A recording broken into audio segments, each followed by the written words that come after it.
Good evening, ladies and gentlemen, and welcome to the United States Military Academy. Today, the Cadet Basic Training Regiment of the United States Corps Cadets will conduct an oath ceremony in honor of the class of 2029. While the cadets assemble for the review, we would like to give you a brief history of the actions you will observe on the plane today. Military drill plays a fundamental role in the history of soldiering. Drill prepared troops for battle, and for the most part, drill procedures used in the days of old copied actual battlefield maneuvers. It was this realistic aspect of drill that made it such an important part of training. Even today, as new weapons call for new tactics, drill remains a necessary and useful training activity. Over 200 years ago, the problem of training an army already at war confronted the founders of our nation. Suffering from lack of organization, discipline, and teamwork, George Washington's Continental Army continually lost to superior British forces. Washington recognized the poor state of morale and hired a distinguished Prussian officer who specialized in the instruction of drill and discipline. Baron von Steuben arrived at Valley Forge in the winter of 1778 to face an army of several thousand half-starved, ragged men. He immediately set to work writing drill regulations for a company of 120 soldiers chosen from various units in the Continental Army. Discipline soon became the cornerstone of military life for the soldiers of the model company, as they learned to obey commands without hesitation. By mastering the art of drill through teamwork, the men developed a collective sense of pride in themselves and their unity. Observers watching the model company were astonished to see how quickly and orderly the troops formed and maneuvered into different battle formations. Later, General Washington distributed the members of the model company throughout the army to teach what they had been taught. Through this simple emphasis on drill, the effectiveness and efficiency of the Continental Army greatly improved. In 1779, to ensure continuity and uniformity, von Steuben wrote the American Army's first field manual, the Regulations for the Order and Discipline of Troops of the United States, commonly referred to as the Blue Book. You will see the cadets saluting throughout the parade on the command of "Present Arms." Since the earliest of times, men of arms have used some form of salute as a means of greeting one another. In the age of chivalry, horse-mounted knights wore steel armor, which completely covered the face and body. When two friendly knights met, they would each lift their visors with their right hand to expose their faces to each other, and use their left hand to hold the horse's reins. Not only did this allow the knights to recognize each other, but it was also a deliberate movement of their sword hand away from their swords.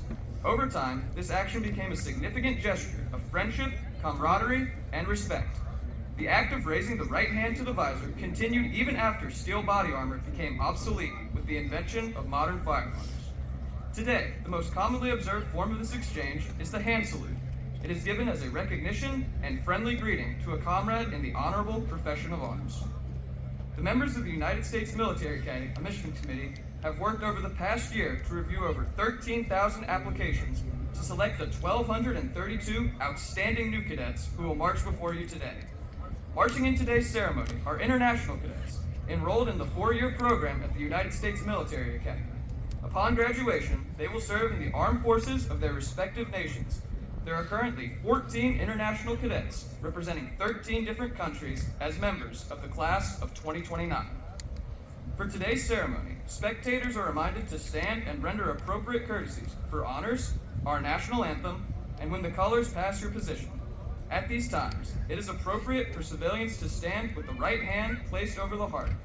Spectators are reminded not to smoke, refrain from loud talking, and to turn down cellular phones during the ceremony.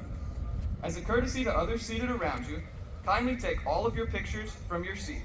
We would also like to remind everyone to please stay off the plane during and after the ceremony. Thank you. Currently assembled on the plane is the United States Military Academy Band, and assembled in front of Washington Hall is the band's field music group, the Hellcats. At the time of the American Revolution, the band consisted of a single drummer and fifer, and has evolved into one of the most capable and professional performing groups in the world. As the oldest musical organization in the United States Army, the West Point Band has been inspiring America's leaders for over 200 years. The United States Military Academy Band is under the direction of Deputy Commander and Conductor, Captain Philip Tappan, and Drum Major, Master Sergeant Anna Pennington.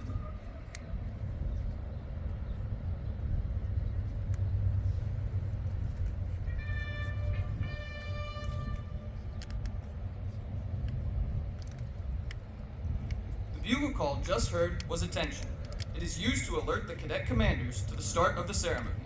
Bugle calls were used in the military service of the United States as a direct result of the contact of the Continental Army with European soldiers and armies during the Revolutionary period. The music that will be played as the new cadets march onto the plain is Hail to the Spirit of Liberty and Bombasto.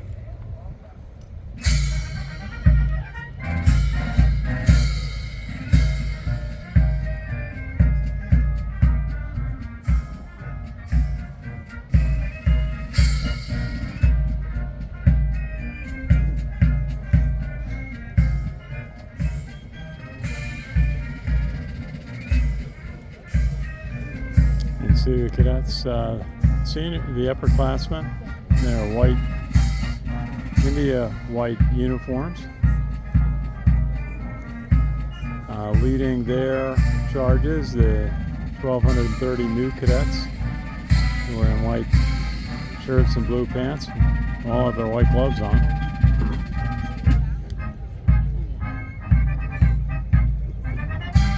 And all will remark at how far they've come in just 12 hours since they arrived at West Point, some less than that.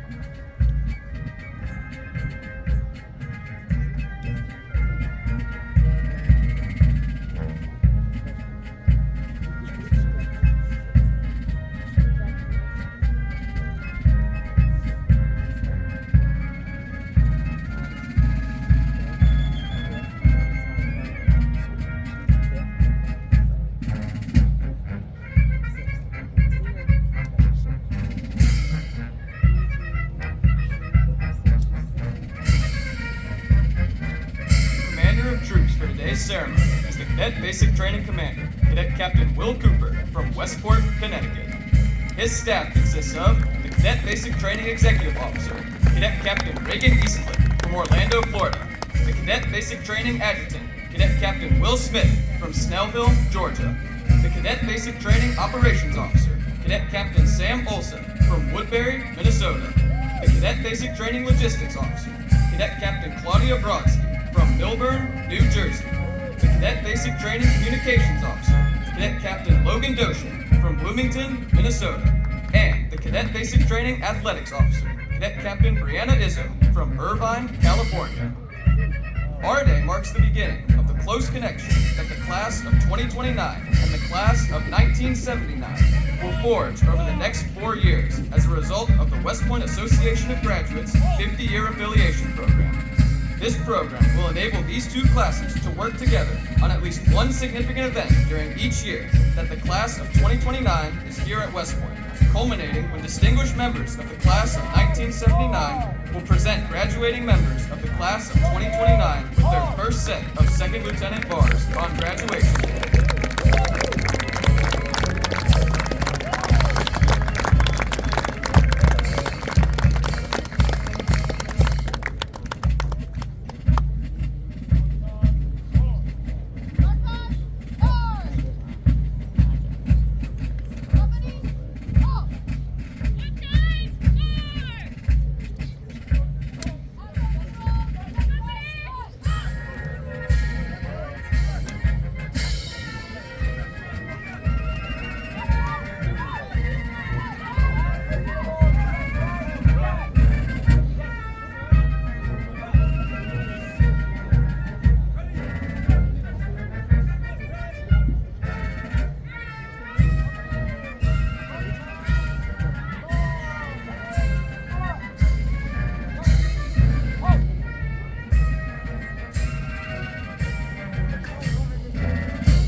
Ladies and gentlemen, the United States Military Academy presents the Class of 2029.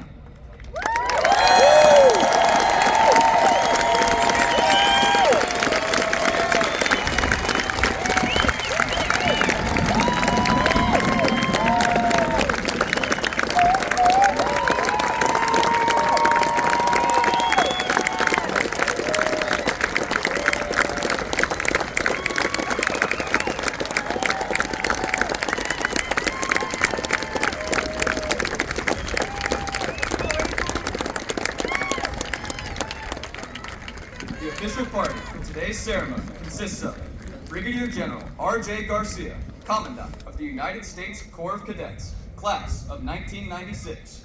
Command Sergeant Major Tony Powers, Command Sergeant Major of the United States Corps of Cadets. Lieutenant Colonel Daniel Bell, Commander, Cadet Basic Training Regiment, Class of 2005. And Sergeant First Class Brandon Ledford, Senior Enlisted Leader, Cadet Basic Training Regiment. Present! Present! Arms! Colors! Present!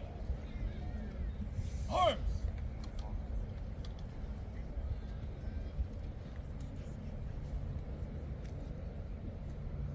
Ladies and gentlemen, please stand for honors and the playing of our national anthem. Please feel free to sing along as it is played.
Right shoulder. Arms.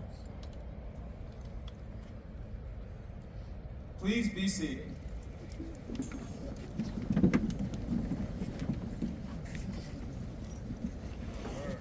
Class 2029, present and take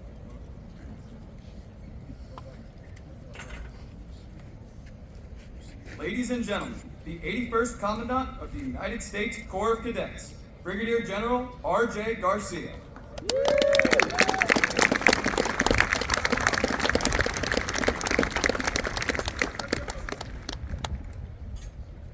New cadets, welcome to West Point and congratulations on your appointment and nomination to the United States Military Academy Class of 2029.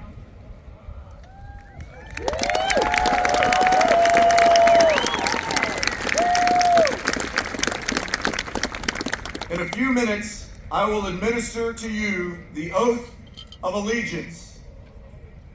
It is the first of 3 oaths that you will take while a cadet. The second being the oath of affirmation, which you will take as a rising cow, and the third being the oath of a commissioned officer, which you will take upon graduation and commissioning as a second lieutenant. I ask that as you recite this oath, you reflect on its three main parts. First, your commitment to support the Constitution of the United States and your allegiance to our national government. Second, your commitment to maintaining the sovereignty of our great nation. And finally, your commitment to obey legal orders and the Uniform Code of Military Justice. For over 150 years, cadets have taken this same oath on these same hallowed grounds. It is the first official act on your journey to becoming a member of the Long Gray Line, and it recognizes your acceptance of a life of service, guided by the values of duty, honor, and country. I can think of no finer audience than your parents, family, friends, and fellow new cadets. At this time, please raise your right hand and repeat after me. I state your full name. Do solemnly swear that I will support the Constitution of the United States and bear true allegiance to the national government. That I will maintain and defend the sovereignty of the United States. Paramount to any and all. Allegiance, sovereignty, or fealty. I may owe to any state or country whatsoever. And that I will at all times obey the legal orders of my superior officers. And the Uniform Code of Military Justice. You may lower your hand. Congratulations, class of 2029.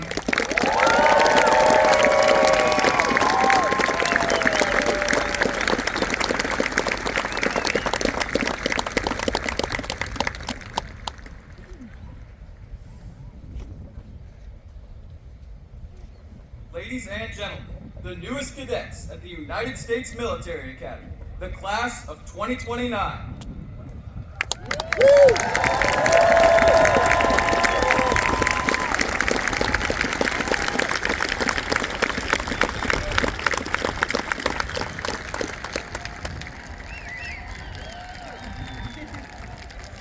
Ladies and gentlemen, please stand for the playing of the official Army song, The Army Goes Rolling Along. Please feel free to sing along with us as it is played.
Please be seated.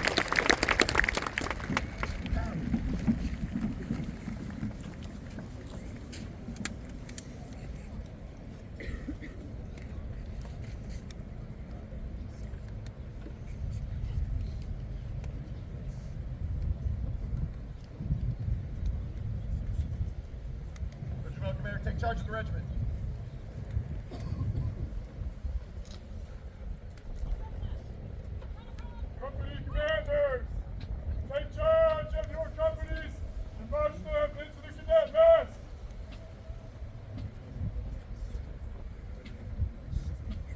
Ladies and gentlemen, for your safety and for the safety of our cadets, we would like to ask that you please remain in place as the cadets march back to the Central Academy area. The march that will be played as the cadets depart is Washington Post.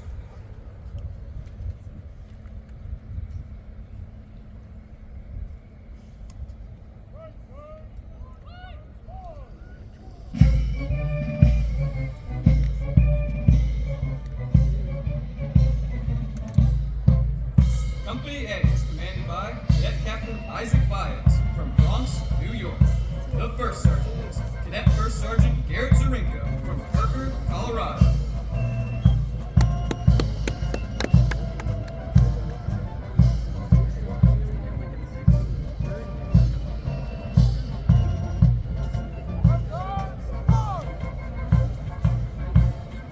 Company B is commanded by Cadet Captain Botello D'Amato from Gaborone, Botswana.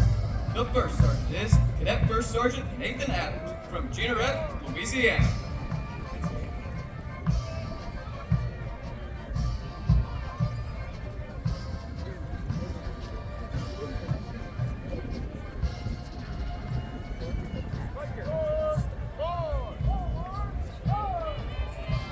Company C is commanded by Cadet Captain Joe Miller from Orlando, Florida.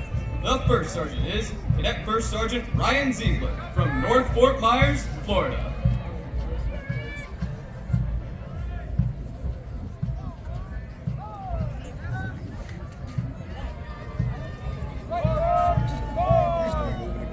Company D is commanded by Cadet Captain Colby Keck from Pleasant Hill, California. The first sergeant is Cadet First Sergeant Nicholas Blowdown from South Lake, Texas. Since the days of the American Revolution, flag bearers have been an important element in ceremonies. At the center of today's formation and bearing the national colors is the United States Cadet Basic Training Color Guard, led by Cadet Basic Training Command Sergeant Major, Cadet Command Sergeant Major Leah Stokes from Raleigh, North Carolina.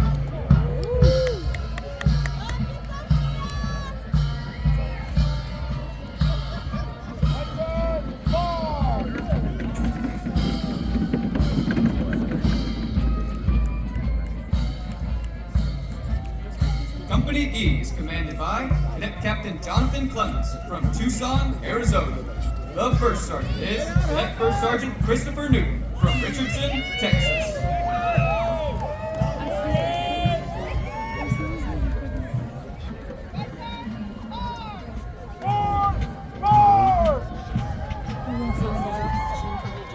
Company F is commanded by Cadet Captain Abigail Chalfant from Annapolis, Maryland. The first sergeant is Cadet First Sergeant Henry Porter from Key West, Florida.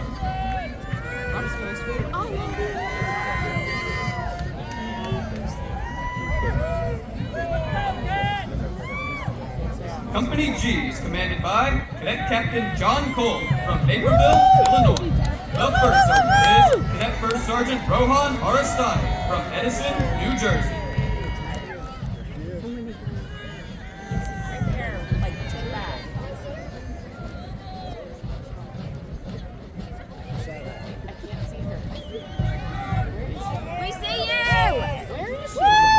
Company H is commanded by Cadet Captain Elijah Gates from Kaysville, Kansas. The first sergeant is Cadet First Sergeant Dobson Briggs from Chapin, South Carolina.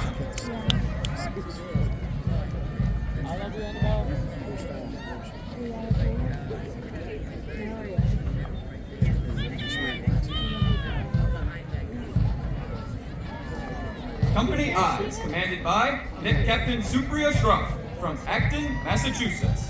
The first sergeant is Cadet First Sergeant Chloe Rambo from Central Point, Oregon. Go, Cadet!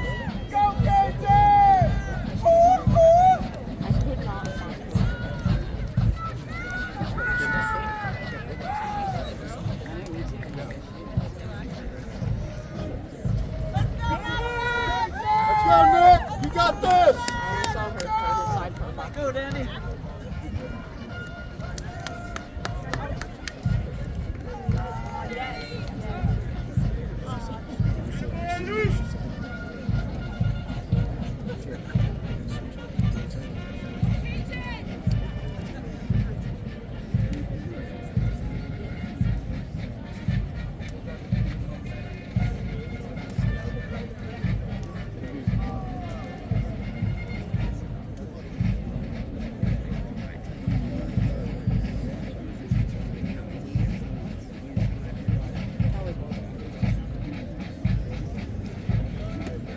we hope to welcome you back to West Point on August 11th for one of the Academy's most meaningful and time-honored traditions, the March Back from Lake Frederick.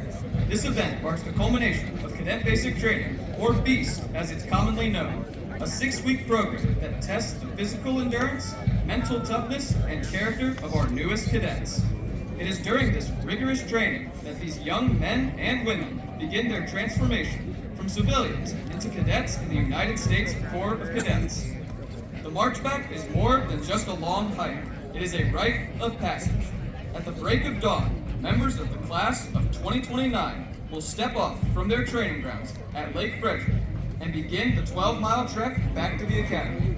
Along the way, they are joined by members of the Long Gray Line, graduates of West Point from generations past, who walk alongside them in solidarity, symbolizing the unbroken bond that connects every cadet and graduate across time.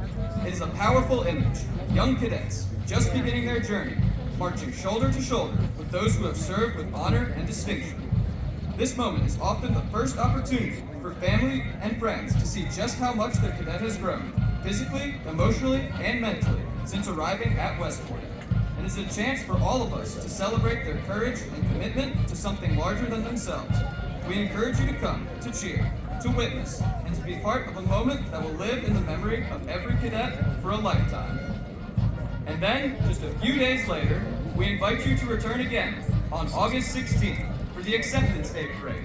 This ceremonial review, held on the plain at West Point, marks the official acceptance of the class of 2029 into the Corps of Cadets. It is the formal recognition that these new cadets have completed their initial training and are now full members of the Corps, a proud and storied institution that dates back to 1802. On this day, cadets march with precision and pride as friends and family look on. The superintendent and other academy leaders preside over the event, and the ceremony concludes with traditional formation, in which the new cadets take their place among the upper classes. Acceptance Day is not just a military tradition. It is a moment of transformation, of growth, and of belonging. So, whether you join us for March Back, Acceptance Day, or both, we hope to see you again in August. These two events are more than milestones. They are celebrations of commitment, perseverance, and the beginning of a remarkable journey in service to the nation.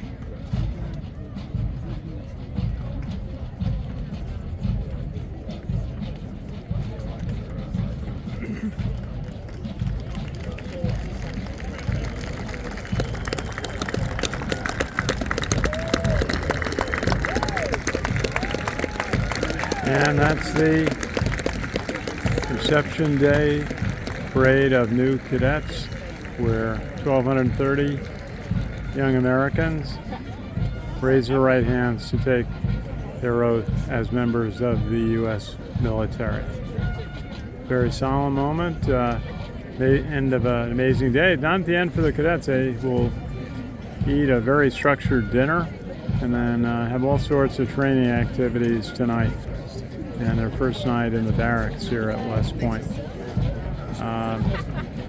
Our day is something every alumnus can talk about, their memories. It's the 90-second goodbyes this year, the reporting to the cadet in the red sash, and marching out and raising their right hand as members of the military. All very meaningful and solemn moments.